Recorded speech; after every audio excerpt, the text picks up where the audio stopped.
Hello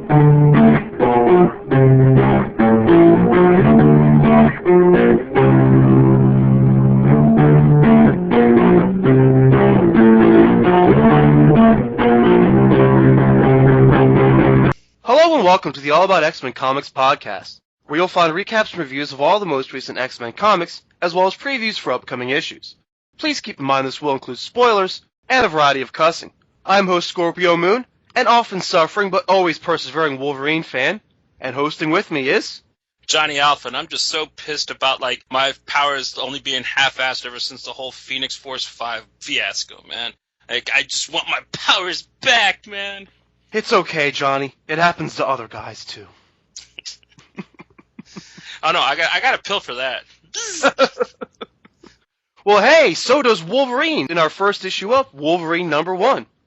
You know what? Honestly, before you get started, I wanted to jump in and say, I'm halfway surprised that, VH1 didn't somehow help publish this book and just call it, Wolverine I Love the 90s edition. You have selected... I love the 90s. I love the 90s. I mean, honestly, I was halfway expecting, in a couple pages in, Michael Ian Black to pop up and tell a couple of 90s Wolverine jokes and stuff, because I just got this really overwhelming Mark Silvestri and what's his name, Rob Liefeld just injection from this book. Even the kind of glossy pages and the scheme with the coloring looked right out of a 90s comic book. Right. And I mean, when we were going over Passions of the Wolverine, you made the reference of, dude, this is kind of like Nightfall. I didn't know how right you were again, dude. And with this gold costume, I really got that feel that you remember when Azrael became Batman and he had that really gaudy, ugly ass orange outfit with the big jewel on his chest? That's kind of what this Wolverine outfit is like to me. You know, it's sad because Wolverine actually kind of was going somewhere before this comic. But all of a sudden they decided, let's drag Wolverine back a decade or two. You know, let all the other characters run along and keep, doing their thing, but he's got to be pulled back. I guess he, wanted his turn or something. Right. But yeah, man, to recap the comic, we start off about 5 weeks after Killable, the terrible last arc of the last volume. Wolverine is said to have spent 3 weeks in the X-Men hospital, and now he's back on his feet and running a mission with a bunch of no-name new villains. Wolverine and his new team of villains attack a space prison to set a Hand Ninja-held prisoner free. It looks and feels kind of like a training mission, almost the way it's presented, but it's a Hand Ninja associated with Sabretooth's gang, so they clearly want Sabretooth's attention. This plays into whatever deal Wolverine made with the head bad guy, conveniently called The Offer. The whole mission is almost kind of lost in the mix whenever I see this thing discussed, because there's just so much else to talk about. But all in all, this is just a very obvious first issue of an arc that never really rises above the typical first issue exposition, so the plot kind of comes later anyway, I guess. Well, and the thing is yeah, it's a training thing, but it's also kind of like a test to see if Wolverine's really broken bad. And at the end of this issue, the twist is just so horrible because they throw in this entire thing where he goes into training with Black Widow and she teaches him how to shoot a shield drone, which really kind of just made the whole last panel just kind of okay, that's completely worthless now, At least that's how I saw it, you know what I mean? That was definitely another life model at the end of this issue, this whatever you want to call this expedition into Paul Cornell's horrible writing. Yeah, it's almost kind of like a Chekhov's gun thing where they set up exactly what they're going to do later, which is the only reason to have Wolverine need shooting lessons from Black Widow anyway, because unless he's trying to sleep with her, he knows how to handle the gun. And even he tells her, yeah, I was in World War II. I had my claws, but yeah, I know how to shoot a damn gun pretty good. And the whole thing is she's well, you don't know how to put down a life model decoy. He just grabs a gun and does the Mel Gibson one-handed, just pow, pow, pow, puts the thing down. So, I mean, it's kind of for naught. What I don't get is the point. Who are they trying to fool? Who are they trying to convince of anything? So Wolverine supposedly kills a dude, right? Well, I think that he wants to get in close to Sabretooth, make Sabretooth think that he's coming to Daddy, and he's going to stab him in the back type of thing. I think is what Cornell's great idea with this thing is, It's going to be him getting as low as he can. He's probably going to actually have to do some kind of dirty stuff in the near future. Probably going to actually have to kill somebody at some point that's not a life model decoy, but it's rather pointless at this point, you know what I mean? Yeah, it's very pointless. I mean, also, like I said, the plot comes later, so like, well, I guess whatever happens almost doesn't matter because this whole first issue was just exposition about the new setup. But what I'm trying to understand is, I mean, they make it very clear that Wolverine's willing to be a bad guy, but he won't kill. You know, he even talks his other team members out of killing and tries to keep them more on the straight and narrow. They make it also very, very clear that part of his deal with the offer is that, you know, he doesn't kill. So then after, you know, all of, 20 pages of having that set up in this first issue, at the very end he immediately breaks it? I mean, what message is that supposed to send to his team or to the offer, who's trying to keep Wolverine away from this situation? Because he didn't want him to kill a dude and ruin the whole contract that they just established. I don't get what they want to tell us. Do they think they're fooling the reader into thinking Wolverine killed an undercover reporter? It's a hack trying to act poignant, dude. This is Paul Cornell trying to, I'm M. Night Shyamalan, I'm going to throw a twist. And it's like, dude, like, M. Night Shyamalan sucks at throwing twists. You don't want to imitate that guy. And Paul Cornell's like, no, I want to be M. Night Shyamalan throwing twists. You're throwing a twist already. You're throwing the twist in, like, your first act. We haven't even been able to enjoy the idea yet. And you're already, let's twist it. Yeah, I mean, your theory of him trying to convince Sabretooth that maybe he turned is the only thing I can maybe buy, because I don't see what that does for the reader. It's not going to fool the reader, and I don't see what the point is of trying to fool his new team. Why would he want his new team, who he's trying to guide somewhat morally, to all of a sudden think he's a straight-up murderer? What else can we possibly go over? We kind of already covered what we think of the new costume, right? Yeah, I mean, like, the only person that's, like, sitting there thinking, like, oh, man, that's cool, I wish I thought of that, is Rob Liefeld. Yeah, he just It had needs a couple. a pouch. It needs some pouches. That's it. It's perfect. It just needs pouches. I know Rob's sitting there somewhere thinking that. And maybe make the gun just a little bit bigger. Yeah, that gun's a little small. And if I've got to throw in one more nitpick, why do they leave part of his face open? Like, you notice when he gets hit by the blast, that, like, the one part of him that's bleeding is his face, which wasn't covered? Yeah, If they're supposed to make such a big point, it's a new armor he's wearing because he's scared and needs to feel protected. And, since I said the whole book is exposition, they have a point where it looks like he's about to get hit by something. So we can say, hey, watch it, and the guy can explain, oh, I thought your suit could withstand any explosion or whatever. So, exposition. But, I mean, aside from just the aesthetic of leaving the face open, if the whole point is that the suit has a function, like, why be so cliche and leave the face? right. Okay, so he's got external claws now? He doesn't have his own sninked, even? Oh, really? I didn't catch on to that, so it's almost like how he was before, like, they retconned him to where the claws came out of his hand. Because original Wolverine, when he was just a Hulk villain, like, the claws actually were part of his gloves. They weren't actually part of him. So they're back to that now. Yeah, they're back to that. You can tell by looking at the costume and the close-ups. There's obviously, like, an external wraparound thing that the claws come out of. I mean, they don't really get into what they're made of yet or how strong they're going to be. So I assume there's some scene someday where they're not good enough, and he has to pop his own. But yeah, for now he's using fake claws again. Yeah, dude. He's whimpering now, man. He ain't even Wolverine. I mean, why not just use his gun? Why not use his guns? Even if you give him, like, a more non-lethal gun, like, give him, like, a ray gun set to stun, or... I mean, I guess he's too mad at swords and he broke the last one, so they can't do the whole samurai thing that he's supposed to have going on. He'd have to have technique and, like, logic to his fighting. Like, I thought Wolverine was just, like, a flailer and Berserker Barrage. Well, he's been both. Like, he can fight...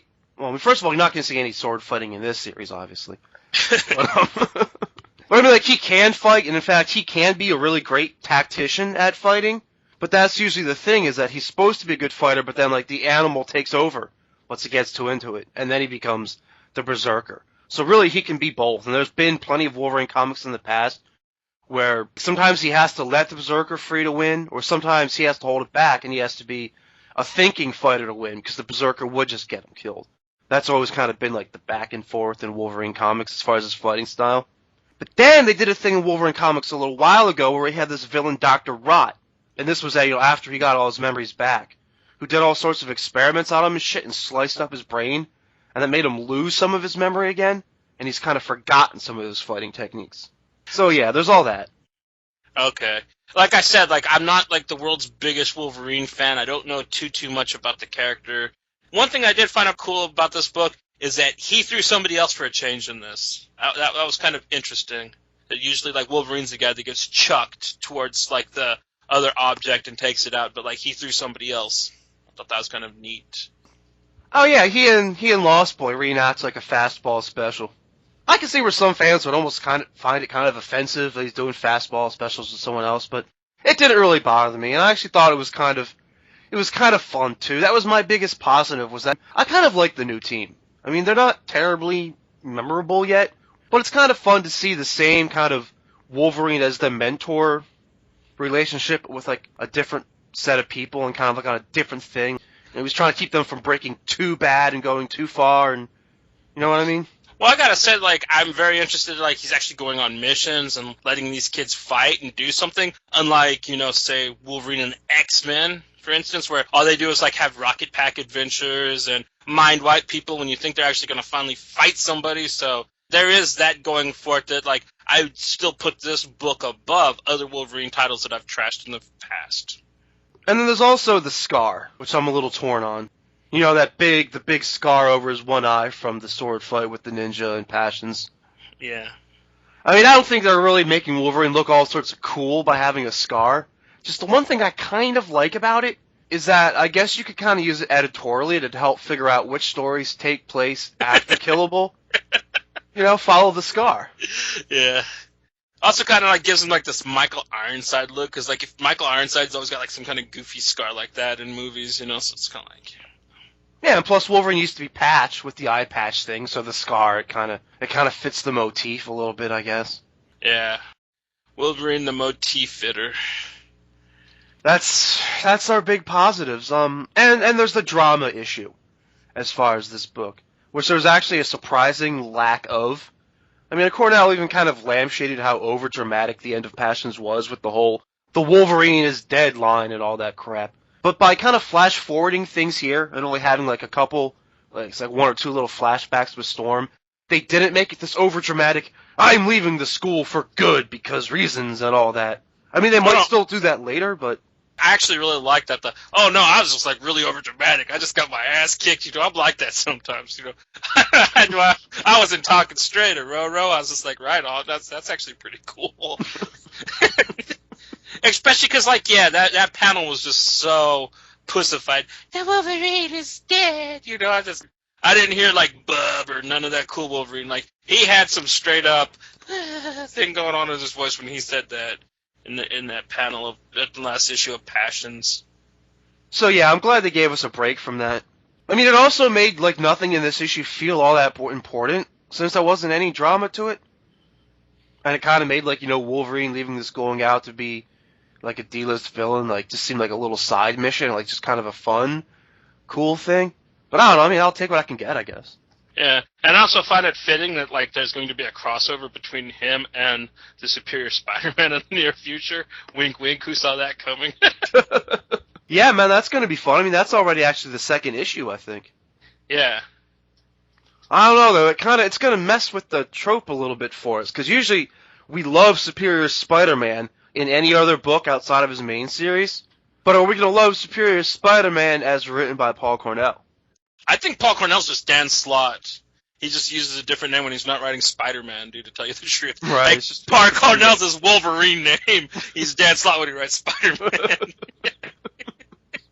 I guess for Superior Spider-Man fans, I think the penciler on this book, Stegman, was the original penciler for Superior when that title first started. Yeah, all three of you out there, this is good news for you guys. Yeah, you get to see Superior drawn the way that he was before, which maybe you liked it, maybe you didn't. I don't know. I mean, Stegman's kind of got this exaggerated-looking style that kind of gives it, like, that cartoony feel, which, I mean, I guess it works in some panels and not in others, but this book, I thought especially, was way too cluttered, and you couldn't always focus on, like, things that you're supposed to be seeing, what's going to be on, like, way too many panels. You couldn't tell if Wolverine was, like, kissing that girl or hugging her or what was going on. Like, he's got this Cro-Magnon-looking face. It kind of had me missing Alan Davis and Mark Farmer a little bit. One thing that the Passions had going for it, or actually the entire last run of Wolverine, great art. I mean, horrible writing, but the book always looked nice. It did have that going for it. Even though sometimes when Wolverine was, like, getting his ass kicked, he looked like he was dancing. I actually put some up on our Facebook page. Like, it looks like Wolvie's cutting it footloose. But yeah, aside from that, Yeah, they always drew him on his tiptoes or something, I guess. Yeah, it's pretty easy to take out of context. I remember those. But okay, yeah, now we can do it. Thumbs up or thumbs down, and buy it or skip it. this might shock you a little bit, but I'm going to have to actually give this a thumbs up. In an odd way, I kind of had fun with this, especially the third time I read it, actually, like, make sure that I was reading the book that I was supposed to be reading, and I wasn't actually reading, like, an old comic book. I kind of, like, fell into its charm a little bit, of what a little bit that there is. And I don't know, it's definitely not like how Cable and X-Force was 90s done right, but there was, like, kind of like this weird nostalgic feel. So it's going to get a thumbs up, but I'm definitely going to say skip it. Like, nothing happened in this. And I'm going to go thumbs down. Cornell had Sabretooth call Logan a parody at the end of Killable, but ironically, this is the parody. Before Killable, Wolverine was growing. Making the new headmaster of the school was just as brilliant as making Cyclops the new Magneto. Killable is what actually set him back, having him be the same old rebel loner who didn't rely on his friends, and now he's wearing fake armor and fake claws, and is literally an impersonation of himself. I'm also going to go with skip it. I'd say just go back and read Avengers Assemble 23 again, or just patiently wait for the next issue of Savage. We also have X-Men number 10 this week. Or technically, X-Men number 10, point now, Ghost number 1. Ghost number 1? Really, Marvel? Whatever happened to the 6-part Muertas? This is the worst shoehorning in of the number 1 point now gimmick that I've seen yet. It's not the first time that comics have done this, where, like, they will throw in a mini arc in the middle of an arc that was already going. And actually, Brian Woods has done this in his Vertigo books. So maybe when they threw this idea at him, he was able to come up with this, and I don't know. I actually love this issue. I think it went over very well. I didn't really see what the difference between this and the regular Muertos arc was, but obviously there is some difference, I guess. The artist, there's a different artist in it, so it's different. Well, what they do is they kind of almost have like 2 issues in a way, and they've got 2 separate art teams for them. But yeah, anyway, the issue picks up right where number 9 left off, continuing the same arc, with them all busted up on top of what's left of a building. Gabriel Shepard bails her out of any diplomatic, criminal kind of concerns, and then wipes out every trace of Archaea in the area. It sounds like a pretty amazing display of power as he describes what he's doing, and even the characters comment in story, they're like, wow, is dude really that powerful? Too bad this god can't come down with them to track down the rest of Archaea, which has given Enchantress her powers back, merged Typhoid Mary's personalities, and upgraded Lady Deathstrike. If I have a bit of a nitpick, it's that I thought their new modifications were going to look different or look more cool, like kind of a cool sci-fi kind of thing. But I mean, at least they explained what they are here instead of how they glossed over it in the last issue. Right. I mean, like, Typhoid Mary, she's basically one person now. She doesn't got the 2 sides. Enchantress basically just got all her juju back, and yeah, Lady Deathstrike is really not getting anywhere with the Archaea thing. She pretty much got bitch slapped and told that she was just a tool in this, which, I don't know, she kind of deserves, in my opinion, but, she's getting what she's deserved, because everybody told her, you don't want to mess with this thing, and she's like, no, I'm going to be tough, and it's like, okay, yeah, go ahead and try it then, and like, yeah, Archaea pretty much laid down the law to her in this. It even seems to knock out Ann Cortez a little bit, because now her side of the personality is coming a little more loose and talking more, and suddenly she's like, oh yeah, this wasn't such a good idea to share my body with Lady Deathstrike. We also learned that Rachel and John Sublime had a one-night stand. Personally, I guess I like it because it's a little less gross than the idea of them having had a full-on ongoing relationship. She doesn't want any more, though, because she says, her friends will always look on him and see him as the villain, which is what I've been saying all along. Like, we're always going to look at John Sublime and see this disgusting villain. You can't really have him with Rachel like that. I mean, I hope it wasn't, me who brought down the relationship, but... Rachel's too hot for some creep like Sublime anyways, man. She was much better off with the crazy-ass Shi'ar dude with the big sword, I guess. I mean, even though I was just arguing against it, like, I can kind of see what they see each other. Like, the way that they're both these kind of, like, lone, lost and lonely types. Like, I can kind of see, I think, what they see in each other, but apparently they're not going to go through with it, at least for now, and she lets him down with that sad-looking little telepathic apology, even though he just got through saying, like, yeah, I'm an immortal consciousness. I'll love and lose a billion times worth. I could care less. You know how many hoes I've banged and forgotten, girl? You ain't nothing but another bad memory is basically what he told her. And which I wouldn't have gotten so gangster, because, like, her outfit is very intimidating. She got, like, the bondage collar. She got the spikes on her arms and stuff. She's very formidable. She had the Phoenix Force, you know, or she was a Phoenix at one time and stuff, so I wouldn't mess with her. But John Sublime obviously thinks that he can, whatever.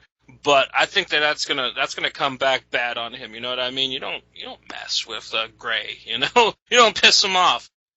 Yeah, not the smartest thing he's ever done, but he has done a lot of stupid shit too. So anyway, Archaea can control technology remotely, so she's got planes and subs all over the place, leading the X-Men on a bit of a wild goose chase.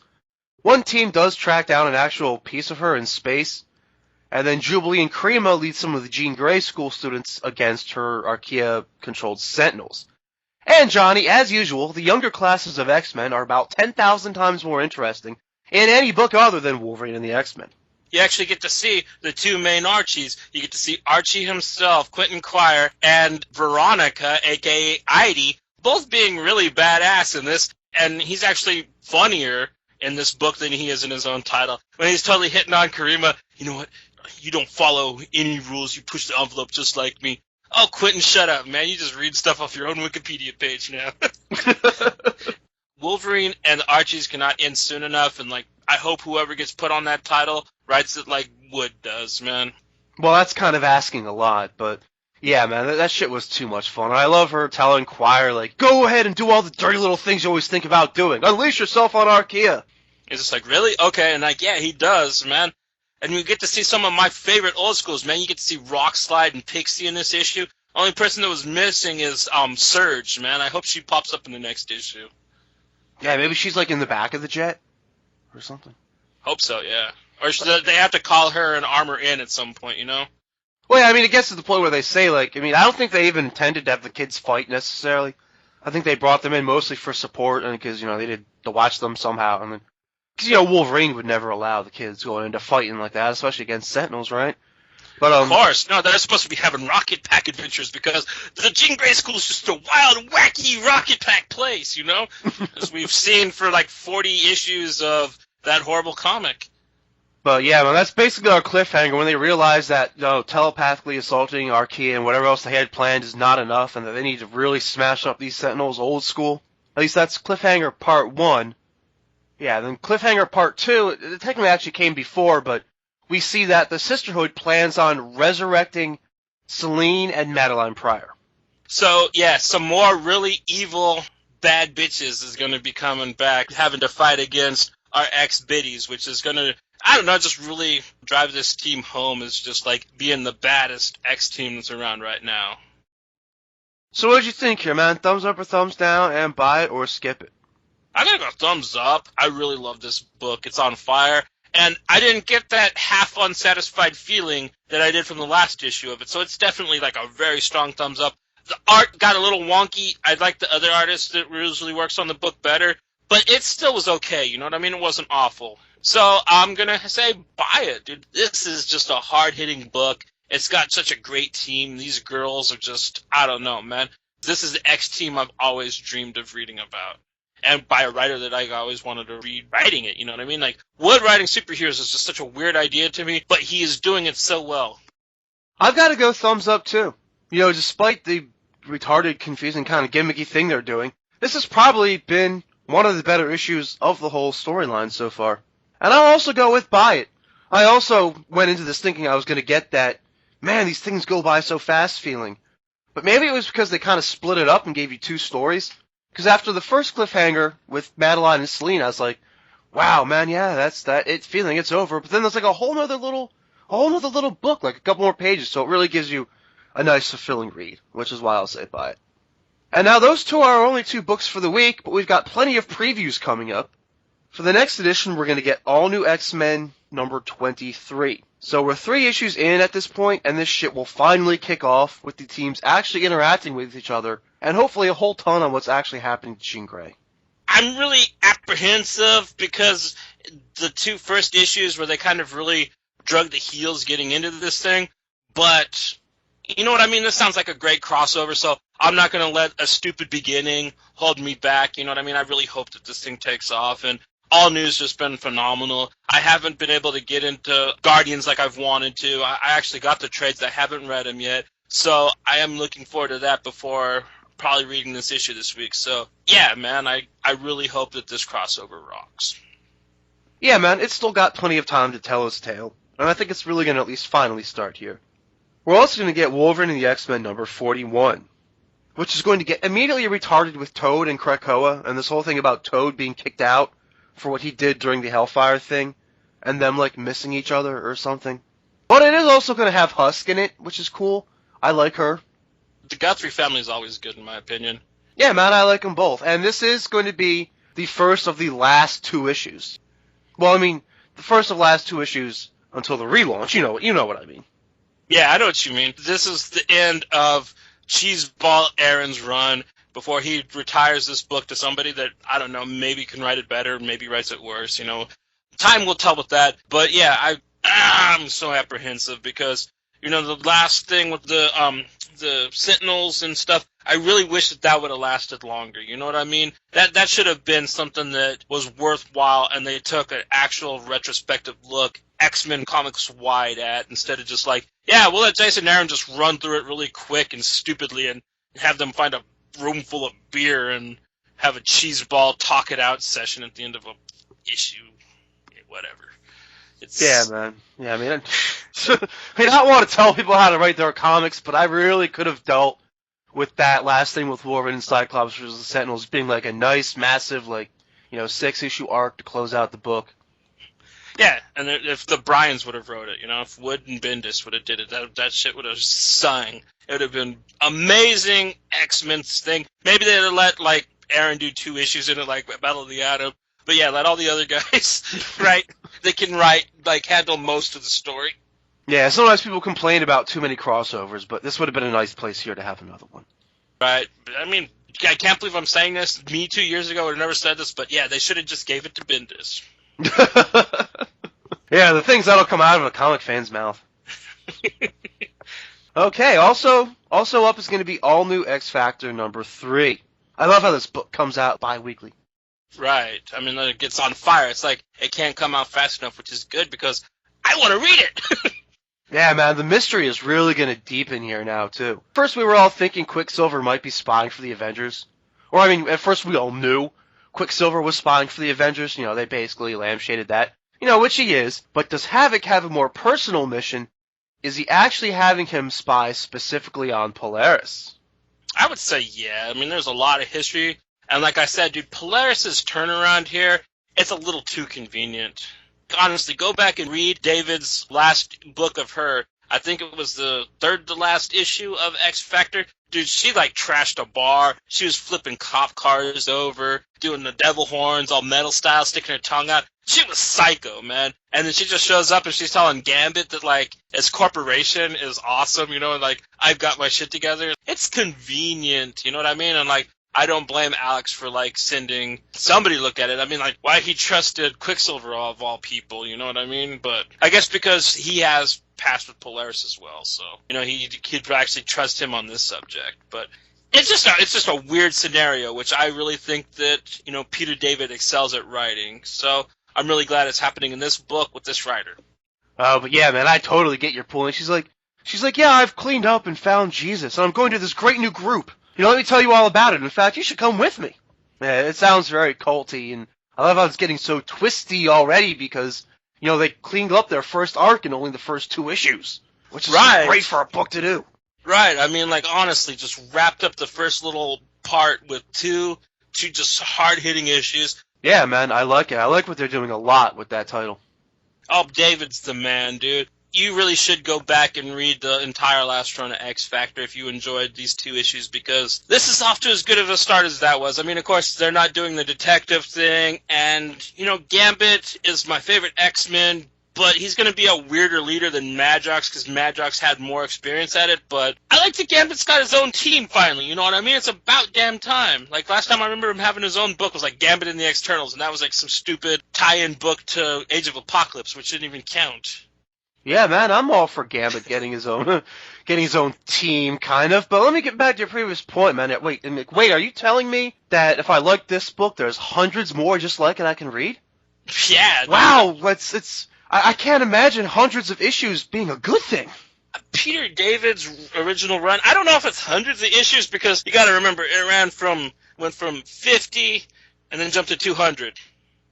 And then, like, I think it went to, like, 270 something, so there might be, like, a little over 100 issues of it. I know that there's 15 trade paperbacks, I think, for that run, but, I mean, honestly, dude, it never really got terrible. There's a couple story arcs at the end where you're kind of just like, man, this book is kind of, running a little long, but it never got bad. But you hear that, Marvel? Having a long, rich history is a good thing. We like comics. Oh, come on, you can never have enough number ones. Foil covers, too, for everybody. Yeah, where's my die cuts? I like the cutout pages. Those are my favorite. Die cuts and variant covers, like 9 different covers. Yeah, holograms. I want my holograms. 3D holograms. The 90s teach you that. That I can also scan with my iPhone. And then they'll do something. Okay, yeah, But speaking of comics that we like, also coming out is X-Men Legacy number 24. That's a good thing, and it's kind of a sad thing that this is going like the last couple X-Force books. It's like, let's just rush this thing out because it's over, It's like, man, yeah, but I kind of want to relish it because, like, I don't want it to be over too fast. This book is too good to just be like, yeah, let's just finish it. But I'm not going to complain that the next issue's out already either. Well, they also are playing very coy with the ending. I haven't seen the solicit yet that actually says final issue in it. And they are going to do that thing with the Legacy numbering where all of a sudden, like, Legacy becomes, like, issue 300 because they like to confuse fans more. I wouldn't be surprised if it jumps to a different topic then, because Legacy does that. Like, it went from Professor X to Rogue, you know what I mean? It's basically like whatever X-Men is having problems and kind of needs to get their shit together to focus on. It's kind of how I've always seen at Legacy ever since I started reading it when Carrie took it over after Messiah Complex, which I think is a great topic for X book, like what kind of goofball kind of always had trouble with their problems really needs to try to sit down and get their shit together, and we can actually like dedicate a book to them doing this. I never thought that they'd attack Legion, and I never thought they'd do it in such a Vertigo Comics fashion, so I really hope that if they do jump to another character, they kind of keep this aesthetic to it. I really do like that idea, too. But wouldn't it technically be Wolverine, then? Yeah, but Wolverine can have a Legacy book. Like I said, it's got to be like an offbeat, weird character, you know what I mean? Kind of like... Well, like Professor X and Rogue aren't that offbeat. But they're not Wolverine. They don't have like 5 other titles, too, Alright, well, maybe Nightcrawler? Yeah, maybe Nightcrawler. Maybe Feral Beast, Maybe the Pirates will get their own series. I'm not sure. We also have Marvel Knights X-Men number 4, which is coming to a close soon, with this being issue 4 of 5. Like I said last time, they're kind of losing me, man, especially with Rogue and Wolverine having this fake fight. It doesn't work for me because Wolverine's just being controlled anyway and doesn't mean any of the things he's saying. So it doesn't really seem poignant or interesting. It just feels like another writer kind of imposing on Wolverine things that aren't really there. But they are ramping up the chaos factor. In the preview pages, we see them able to bring up memories of each other's enemies to go and fight each other. I love the idea of Rogue just beating the hell out of Wolverine. I just wish it was drawn better. I mean, I'd love to see, the artist from Legacy or even Ed McGuinness draw it, you know what I mean? It's like you were saying, man, it's like when you take a drug and it's, really fun at first, and then all of a sudden you're just kind of it just hits you hard, and you get sleepy, and you just pass out on it and stuff. That's kind of like what this thing's doing. It's like the drug that they're taking in it, It's kind of, like you mentioned, the art's just getting worse and worse, too. It would kind of had that simple look to it, but, there was detail to it. But, now, yeah, they just kind of, draw the head, but they don't put faces on it. And it's kind of and it's it's taking so long between the issues. It's like, how come you can't, draw a face on that square head, It's like, are you really, that stretched for time? I mean, honestly, it couldn't take too long to draw that. I mean, I don't know. Maybe it does, Everybody's technique's different, but, whatever. Yeah. The art's just going way too far down the rabbit hole.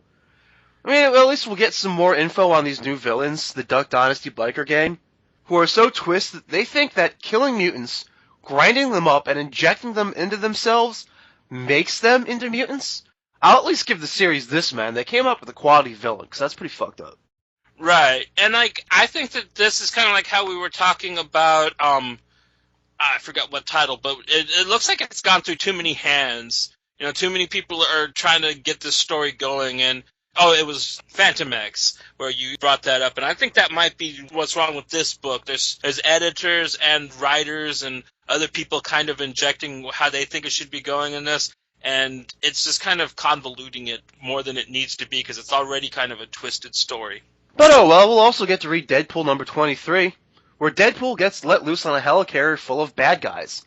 Just how high can the body count go? I don't know. He's got Preston in his head, so I think he's going to be breaking a lot of legs and arms and knocking a lot of people out because he hasn't really been killing too much in this arc. He didn't even kill Crossbones, and if anybody deserves to get killed by Wade, it's that neo-Nazi Peckerwood. He didn't even kill the Leaper either, man. Batroc. He just kicked him right in the nards really good. Yeah, man, totally agreed on Crossbones, and they can't kill Batroc now because he's got to be alive when Captain America 2 comes out. Is he going to be in that? Yes.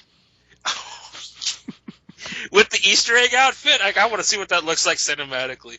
I bet you he'll actually have like a decent costume. He's not going to look like a horrible Easter egg. No, man, it's not like Falcon's going to be there with full plumage, you know? He's got like a metal wing thing, I guess, going on him. Well, that's a cool thing. The actor that's playing him got pissed that he showed up to see the costume, and it wasn't the red and white outfit. It was like some goofy black thing. And the actor actually went out and told a magazine. They're like, "Yeah, man, I saw the outfit, and I was kind of pissed at first. You know, I wanted the red and white." I was just like, "That's awesome." The dude said that.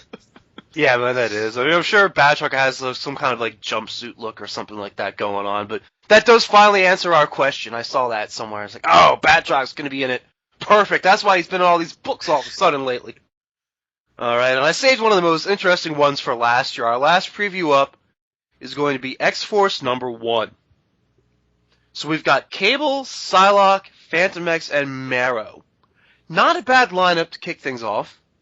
Right, and I'm very interested to see exactly how Psylocke and Phantom X squashed their beef. Because last I saw, Psylocke held a gun to Phantom X's head, almost killed him, and told him that she never wanted to see him or the female Phantom X again. So, but I mean, Side Spirit is probably going to come up with something good. Also, this Korean kid that's doing the art, love his style, love that manga look of his, dude. It's happening, you know what I mean? These X-Force books I've had lately, there's a real strong signature visual art style. Like, you'll see that shit and just recognize it right away, always. And it doesn't hurt having Cy Spurrier write this, like you mentioned. I mean, I think X-Men Legacy is one of the best X-Men books, and really just one of the best superhero books ever. And as dark as an idea of X-Force has always been over the past decade, it seems like he's still found a way to say no more Mr. Nice Guy with his plans for this series, so I can't help but be excited. Okay, so now let's do our segments. Why don't we start by spiking the punch? Oh, yeah! Alright, man, spike it up. Spiking the Punch is a segment where Johnny and I each recommend one non-X-Men related comic book. Johnny, you want to start off? I gotta go ahead and surprise you again. I'm gonna be going with Marvel. I'm gonna be spiking with all new Miss Marvel number 1. I had a lot of fun with this book. I like that they're kind of mixing things up. And basically, you start this adventure with this kind of really awkward Pakistani girl who loves the Avengers and is kind of odded out because she has kind of, I don't know if they're strict Muslim, because she has this cousin that lives with them who's all Muhammad and stuff, and her uncle that she lives with kind of always teases him about, like, you know, praying all the time. It's like you're trying to avoid a job. It's really funny. But basically, they're kind of more stern than she wants to be. She wants to be all westernized. She wants to go party with boys, and they're a little more, I don't know, fundamental, but they're not completely bad about it. But she wishes they were a little more liberal. She wants to go to this party, and they say no, so she sneaks out, and she's hanging out, and she kind of finds out that these people that she wanted to party with were douches. So she's bouncing when all of a sudden the Terrigen Mist hits. She kind of goes unconscious, and one of the coolest things I've ever read actually happens. And basically, her favorite Avengers, Captain Marvel, Iron Man, and Cap, appeared to her speaking her native language. They kind of imply that since like she believes in them wholeheartedly and basically like has complete trust in them, that is kind of how she sees God, which I really love when comic book artists play with this idea.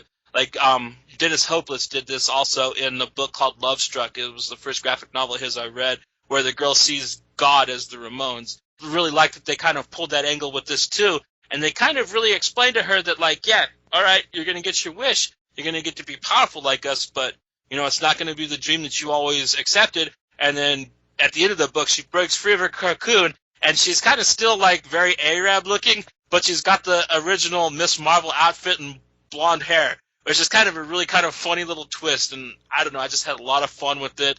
I really like that they're mixing up ethnicities. And I don't know, I think it's really cool that there is an Arabic American female superheroine. I really think that that's a bold move for Marvel to take at this time with what's going on in the world.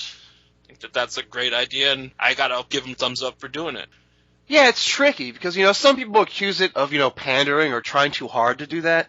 But, I mean, you also have to look at the fact that, like, they would not have done this 40 years ago. Like 40 years ago, you just would not have created a character like that. It just wouldn't have happened. So now is the time that you can do it. What I love about it is how they didn't go too far in either direction. Like, when you have something with racial tones, I think it's really easy to take it too far and try to say, like, you know, look how much just, like, you know, quote-unquote normal people they are. And, you know, they don't do that too much. They keep it in kind of a gray area. Like, yeah, sure, they've got their weird food rules and all that. Like, you know, that's still all, like, there. You say the father kind of, like, accuses the living guy of, like, you know, praying too much. It's like, if you spend as much time looking for a job as you do praying, you know, maybe you wouldn't be, you know, living under my house and my rules and all that.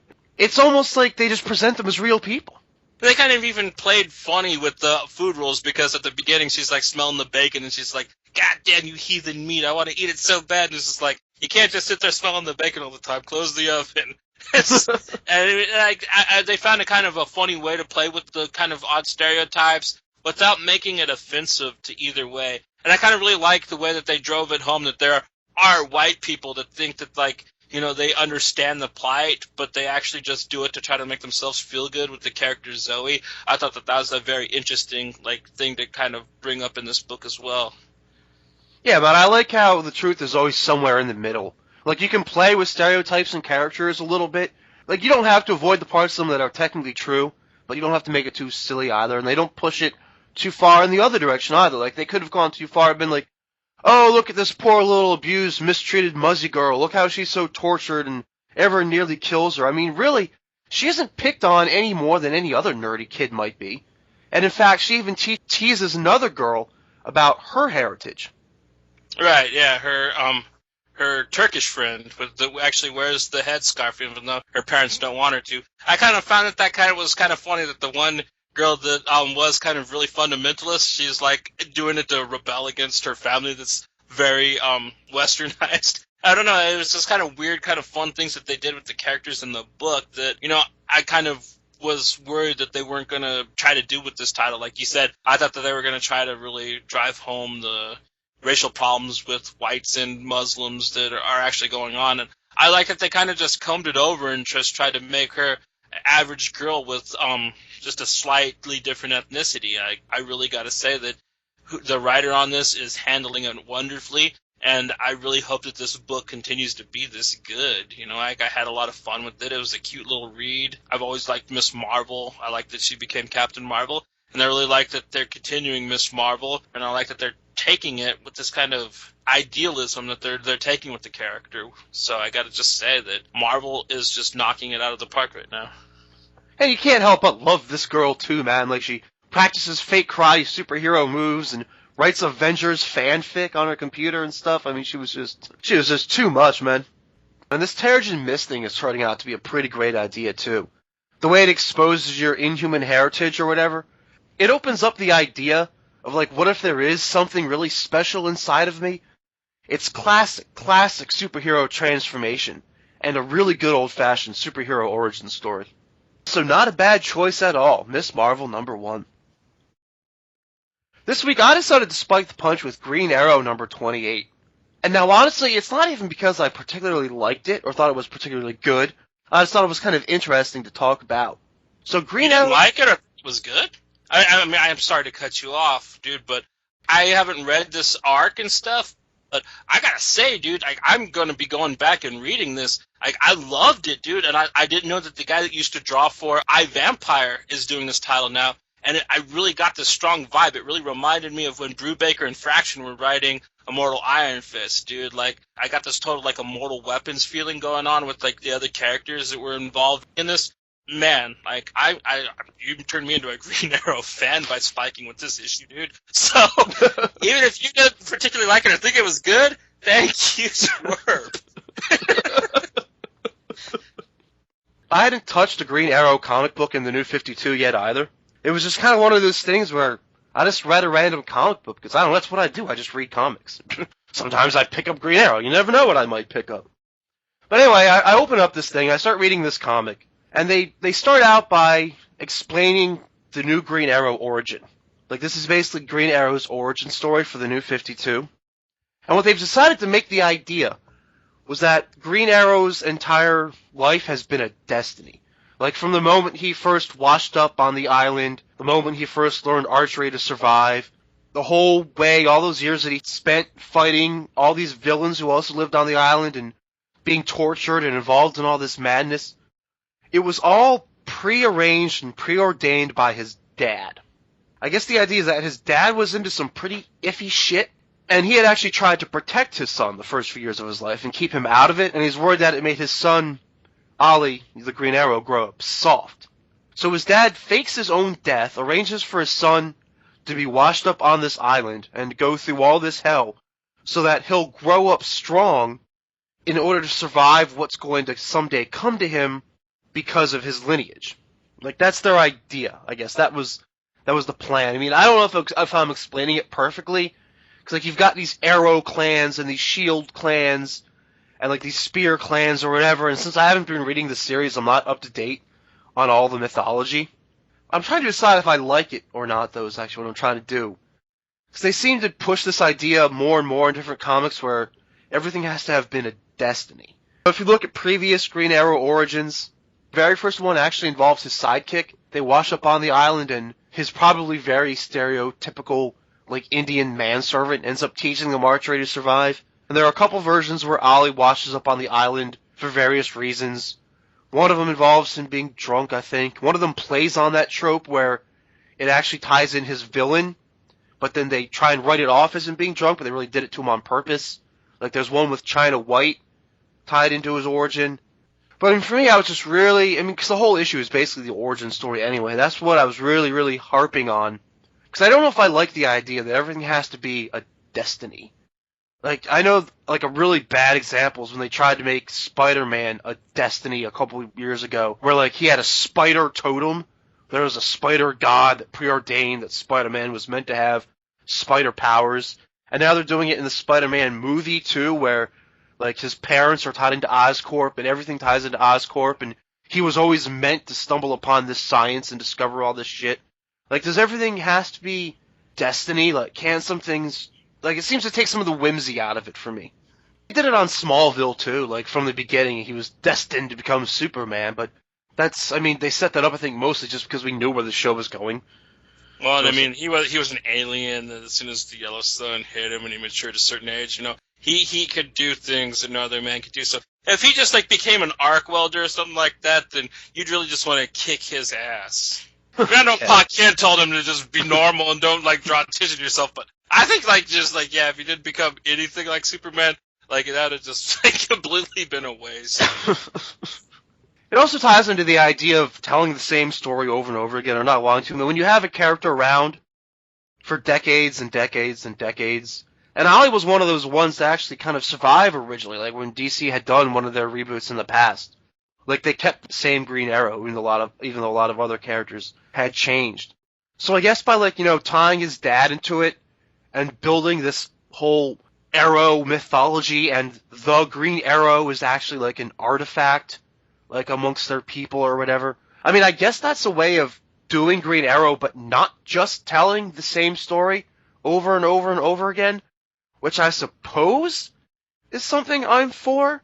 But doesn't it also maybe make the argument that if you have to do something this convoluted to be different, then maybe you don't need to keep telling the story? I suppose. I think a lot of that comes with the writers, you know what I mean? I think you put somebody like Lemire on it, he's Vertigo, you know what I mean? He writes those really weird, like, books like Sweet Tooth and stuff like that. It works for me, but like I said, I never read any of those old origins that you're talking about. And, like, good stuff, dude. I mean, like, even if you don't think you like it, you made me a fan, so I gotta give your spiking a thumbs up, bro. Cool, man. So just for the sake of that conversation, that's why I wanted to bring up and spike the punch with Green Arrow number 28. And Johnny, I'm glad you enjoyed it, man. Okay, so what do we have to wrap this thing up with? I have a sexiest moment. Oh my. Alright, let's go ahead and do Sex with a capital X, the sexiest moment of the week. It has to be when M is telling Storm that she's completely down for the cause, man. She's gonna whoop some ass because she ain't getting choked out by no goddamn Asgardian and letting that bitch get away with it. M is too badass. Yeah, man, she took a little beating and bounced right back. Gotta love that. For me, if I was going to pick a sexiest moment of the week, I'd have to go with Pixie, also from X-Men number 10. It's kind of hot how she gets all horned up over Hellion in his shorts. And what could be more sexy than a horny girl? Right. And then that whole exchange was hilarious where they were making fun of him. Yeah. Because they probably had to lie anyway, say, yeah, we're just going to the beach, we're not doing a mission. And he's all in his swim trunks ready to play. Yeah, they had some fun with that. And I also love how she gets all fierce, like, ooh, I've always wanted to take on an old school Sentinel. Yeah, the Mach something model, I've always wanted. And then, yeah, when they find out that you actually, like, these things are reinforced, you're actually going to have to beat their asses. She kind of, like, really got into it then, too. I was just like, that's awesome.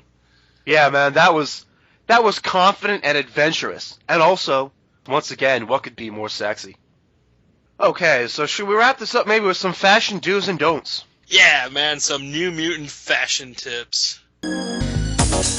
Strike a pose. Johnny, you want to give us a don't? Yeah, when you are one of, like, the best superheroes that people love and respect, don't wear gloves that have claws that pop out of them. You know, when you have claws of your own. And, you know, really gaudy orange armor really doesn't work unless you're like Azrael turning into Batman and it's like 1994. Yeah, leave that shit in the 90s. But as far as it do please keep Quentin Quire on those hilarious t-shirts. I don't think any of them will ever beat the classic Magneto was right, but that just sparked off a trend of sarcastic or rebellious snarky-ass slogans, and I'll never get tired of them.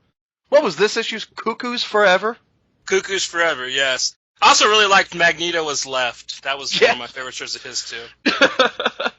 Magneto was left. Yeah, that was a hilarious twist. Love that one. I think he did have a Cyclops was right, too, or what were some of the other ones? Like, wake me when all the humans are gone, bring on more Sentinels. Right. In Humanity Awakening, you got like a weird SpongeBob shirt on in that, but that was kind of a weird one. Yeah, maybe that one's a little more offbeat, but hey, you're always going to have hits and misses, but either way, keep them coming. Okay, our social media spot is facebook.com/allaboutxmen comics podcast. Make sure to hit us up there if you miss us, and in the meantime, we'll see you next time you decide to play.